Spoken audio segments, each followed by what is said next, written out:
Last week, we began our conversation with Glenis Redmond and Tyson Wright, asking how do stories impact how we relate to one another, and how do they create space for empathy? Let's continue that conversation now.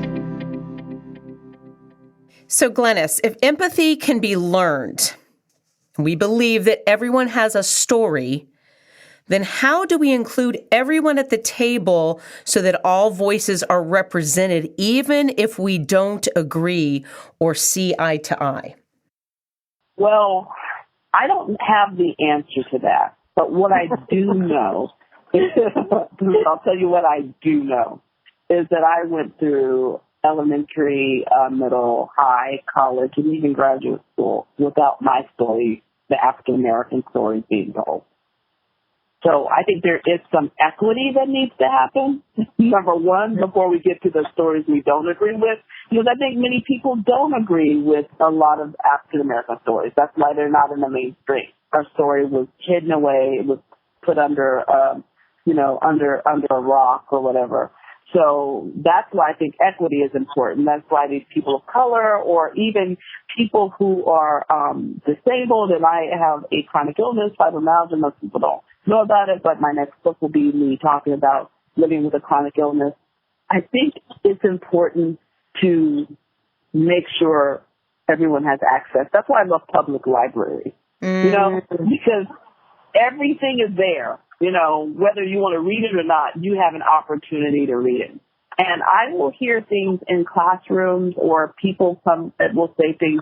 I think every story should be told, but also I think we have to be careful when we're putting down other people. I don't know if that part of stories is what we need to be doing in the world. I don't think it makes us better. Now, are there stories that are hard to hear? Are there stories that are complicated? Yes.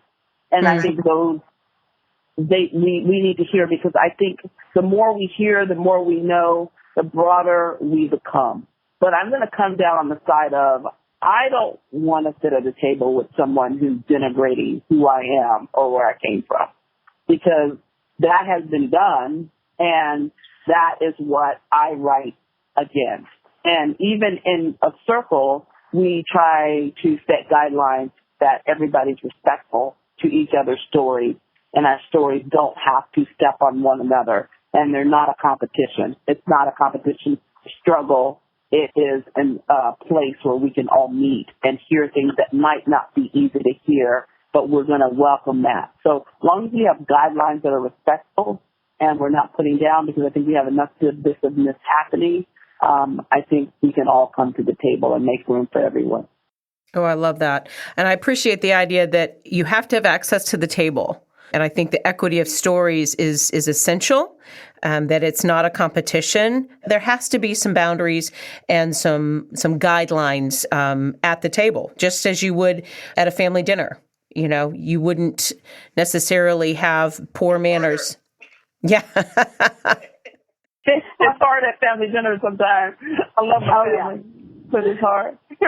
Well, we moved back to the South in 1976, and coming down on that road, my parents did not say, okay, we moved from Aviano, Italy to New Jersey, and now we're coming home. Well, we didn't know what home was, but I got to know South Carolina through the billboards with the Sambo on them. They were literally store stills of stores that said, we don't serve the N-word here.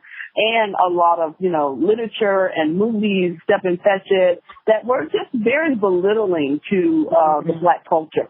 Absolutely. And so I want to be demonstrative, and I want to make the point that there are things that we have to write against. And I think it's not, a Black person doesn't have to do that, but as a writer, but that's part of what I see, because it was part of my story of the negativity that was put on me and about my community. So I'm really trying to find positive stories, not that we're going to gloss over, because I want the struggle there to be there too, but I want to be very candid in saying that it has not always been the easiest and the softest place to land. I appreciate you clarifying that as well, because I think everyone's story is their story. And that's an important element. I know when we had another author here who came from the Calcutta region, Matali Perkins, I can't relate to being from India. That's not my story, but I want to hear that story. And we want to be respectful to those stories. When everyone has a voice, it does need to be told. That equity of story is essential. Right. How about you, Tyson? That's why I love my job, because I feel that it can be learned, and I'm able to help kids, like the students. We're K4 through 5th grade, so I'm able to, as I'm mentoring and counseling students, I'm like, you know what? Well, did you ever think about that this person could be going through something that day? And I tell them, like, everybody has a story. You have some things that you're not proud of. And how would you feel if that student was making fun of you for something that you were not proud of? And so, like, it kind of opens their eyes, and you can see that they've never thought about that before, or they've never been told that before, or they never even thought that, hey, like, you know what? Like, I wouldn't want that to happen to me. So I think that it's allowing them and talking to them, and it's about having the conversation, having those difficult conversations with people, even though at the end of the day, you can agree to disagree, but be respectful of the conversation and be respectful of the topic, and hear the side of the story. Get other people's perspective. Get other people's point of view. And understands that everyone has a story. Everyone goes through something. Everyone is at a breaking point. Everyone is going through something that they're not proud of, or they're dealing with something that they're not proud of, or it's just that's life. And that's a life lesson, and that's a life skill that I think that we're missing in today's society at an early age. Right. And I think that literature, the big thing now is social emotional learning. And I think literature is one of those big parts that helps students learn how to reflect and how to gain self-awareness. And you don't have to be from a country to understand someone from a different country.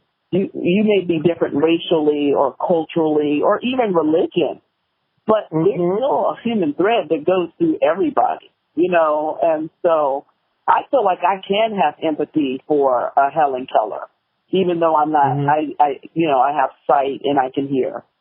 But I love her story because I'm like, how in the world did this woman, become who she was? I mean, she had an amazing teacher, right?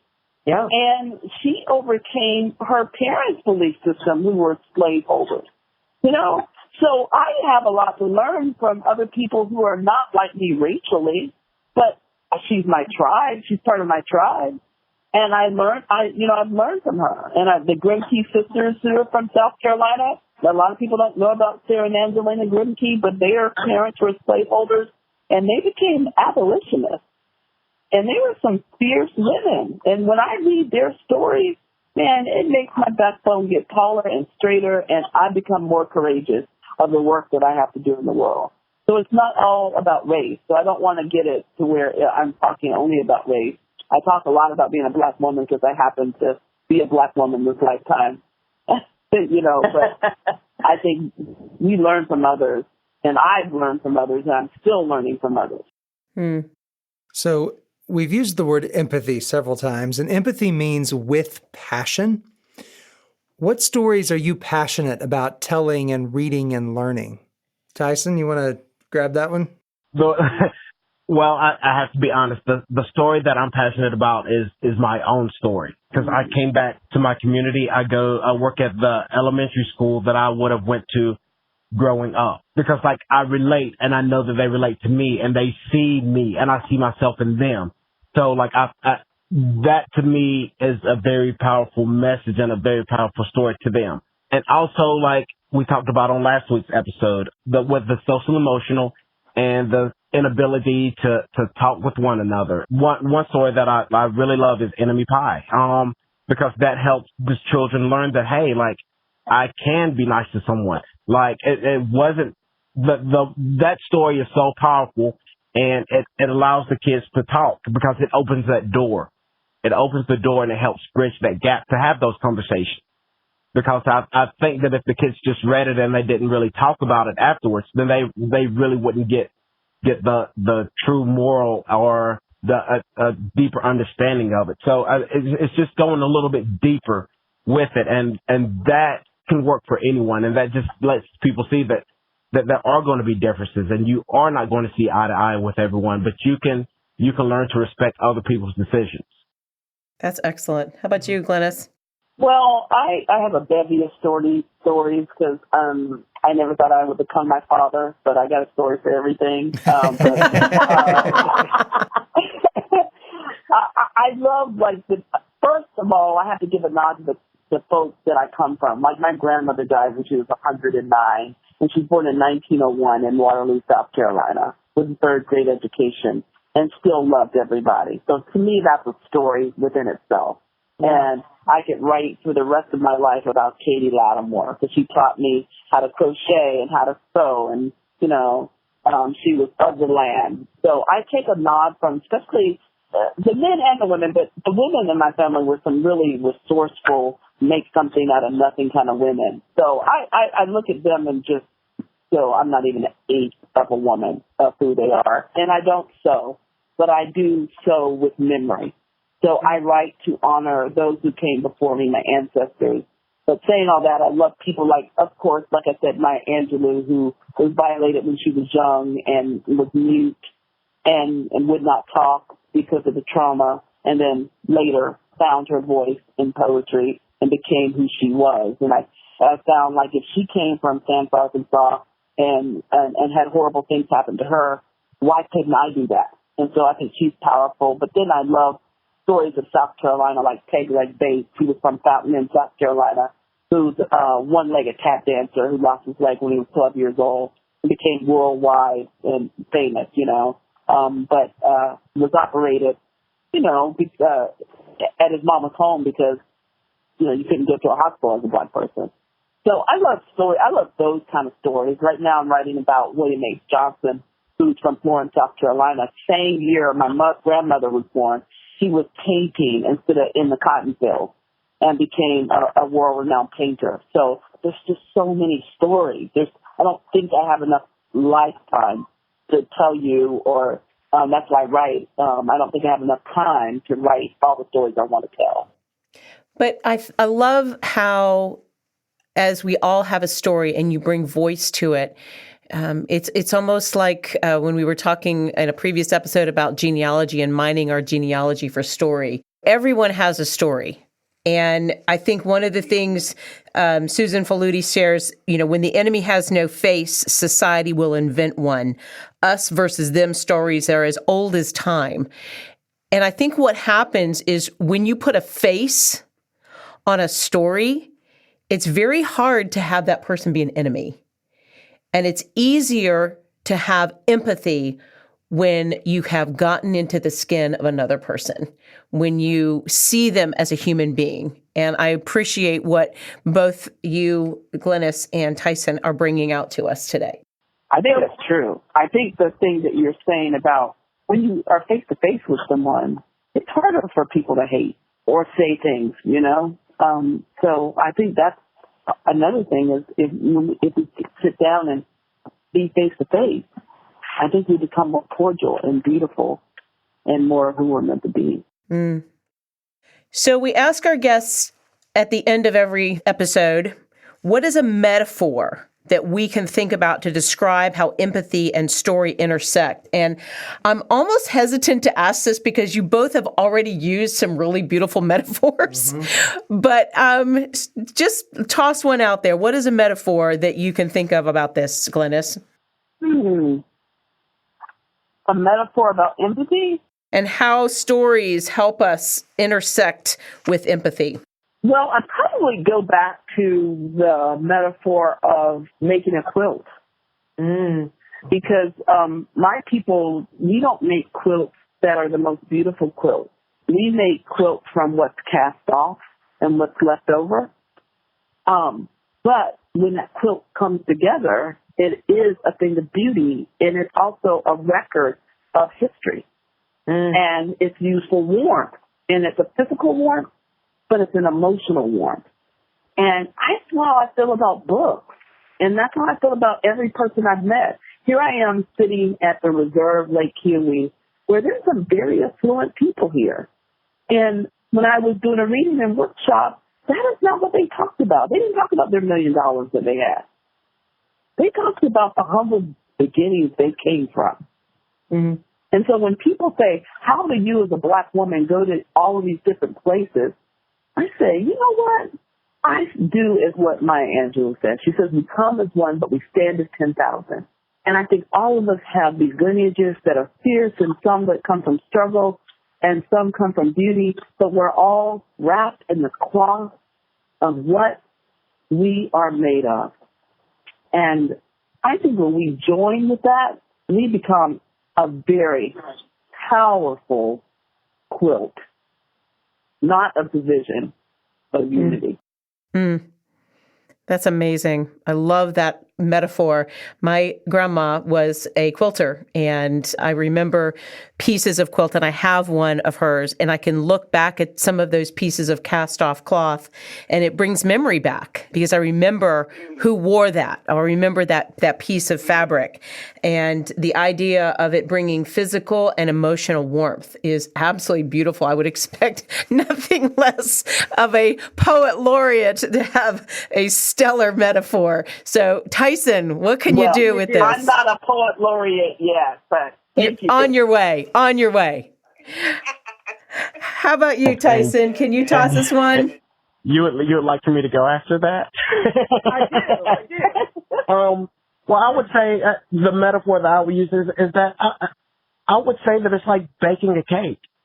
You know what? Like, everybody has their own different kind of cake. They like their own different kind of cake. They would choose to make a different kind of cake, and it's going to get messy. But once you get through it and the finished product is going to be something that you enjoy because it's yours. Mm. And now I want to go home and wrap up in a quilt and eat a big piece of cake. Feel good. So she can make a killer red velvet cake or pound cake with Philadelphia cream cheese. Yes. Yeah, I met your mama, so yeah, I will follow you down there. Oh, goodness. I think a lot of problems could be overcome by food. You know, I really think we can come together based off of that.